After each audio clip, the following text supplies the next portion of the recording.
میگه که به چشمانش غزالی با تن تبدار میرقصد.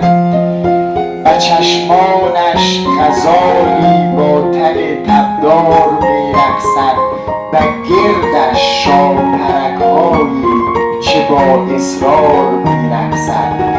حضورش آیه نور است، نوید صبح بارانی، ز لبخندش نه تنها گل که حتی خار میرقصد. به هر چیزی نظر دوزد دیگر حالی به حالش نیست، که آدم از نگاه او سرش بر دار میرقصد. اگر جغد حضور او بر این ویرانه بنشیند، اگر جغد حضور او بر این ویرانه بنشیند، تنی بی جان معشوقش به هم آوار میرقصد.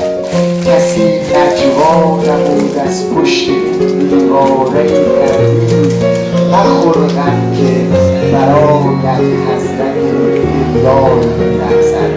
کسی نجوا نمود از پشت دیواره